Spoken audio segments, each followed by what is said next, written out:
सुधीर जी का सवाल है, ये पूछ रहे हैं एसबीआई के बारे में। 837 पर लिया हुआ है इन्होंने, लंबी अवधि का नज़रिया है। तो क्या कुछ मुनाफ़ा वसूली करनी चाहिए? अभी भी मुनाफ़ा बन रहा है तो, या लंबी अवधि के लिए बना करके रखे रहें? जो ऊपर से करेक्शन हो गया है, लेकिन अभी भी मुनाफ़े में आपका निवेश है। वैसे स्थिति में क्या बचा-खुचा पैसा जो है उसको टेबल से हटा लेने की रणनीति पे चलना चाहिए, या आराम से बैठना चाहिए? वो डिपेंड करता है कि इनका व्यू क्या है, लेकिन स्टेट बैंक ऑफ इंडिया में मेरा तो लॉन्ग टर्म टारगेट जो साइकिल टारगेट था हम 1250 का था, वो हो गया खत्म। अब दूसरा इंडिकेटर क्या होता है, और ये चीज़ तो बार बार देखा गया है, सितंबर 24 में भी ये चीज़ हुई थी कि जब जब आपको बोला जस्टिफाई किया जाना शुरू हो जाए कि कोई भी प्राइस क्यों सस्टेन करना चाहिए, तो आपको अपना उस समय वो भागने का इंतजाम कर लेना चाहिए। तो अभी हर तरफ जस्टिफिकेशन 1200 से यही चल रहा है कि स्टेट बैंक को क्यों यहाँ से डबल हो जाना चाहिए या क्यों यहाँ से 2000 हो जाना चाहिए। सारे जस्टिफिकेशन चल रहे हैं और ऐसे समय में सावधान रहना चाहिए। क्रेडिट ग्रोथ होगी तो स्टेट बैंक ऑफ इंडिया का क्रेडिट ग्रोथ नहीं होगा ऐसा तो नहीं है। उनके भी बैलेंस शीट का साइज बढ़ेगा, तय बात। लेकिन अगर 1225-50 जो भी ये गया है, यहाँ से आप 20% फॉल निकाल लीजिए, तो करीब-करीब जितना ये 1000 के क्लोज आ जाएगा, उतनी धीरे-धीरे आपकी सेफ्टी नेट बढ़नी शुरू हो जाएगी, बिकॉज़ ये अब नया बेस 900 से 1000 के रेंज में बनाना शुरू करेगा। तुरंत बढ़ेगा या कंसोलिडेट करेगा, उसके बाद बढ़ेगा। एक इसमें मेरा व्यू ये है कि निफ्टी बैंक में जो हमने डिस्कस किया आस-पास ही सपोर्ट है।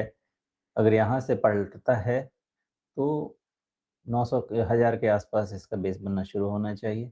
लेकिन 900 1000 के रेंज में एक बार बेस बन जाए, समझ आ जाए तो काम करना बेहतर रहेगा। बट क्या लॉन्ग टर्म स्टोरी बैंक की या स्टेट बैंक ऑफ इंडिया की खत्म हो सकती है? मुझे लगता है नहीं हो सकती है। साइकिल टारगेट का एक बारी करेक्शन है, जितना है करेक्शन 1000-900 के रेंज में हो जाए तो फिर बेटर आइडिया लगेगा।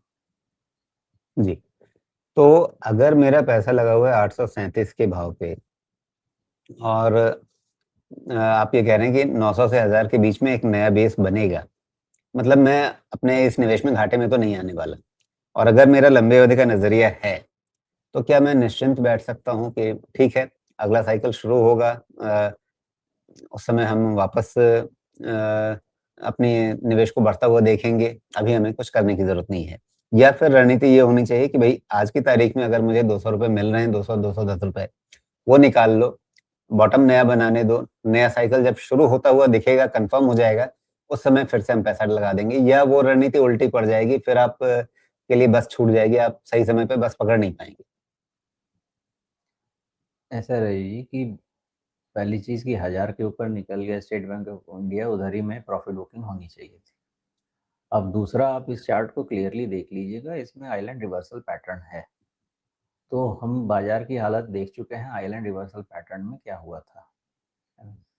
तो जब तक पलट नहीं जाए, कम से कम आपका ये जो 1120 से लेके 1140-45 वाला गैप है, ये जब तक कवर नहीं कर दें, तब तक ये तो सेल ऑन राइज़ का ही कैंडिडेट हो गया। और सेल ऑन राइज़ का कैंडिडेट अब 900 के लिए है कि 1000 के लिए है, ये जब तक रिवर्सल नहीं होगा ये क्वेश्चन बना रहेगा।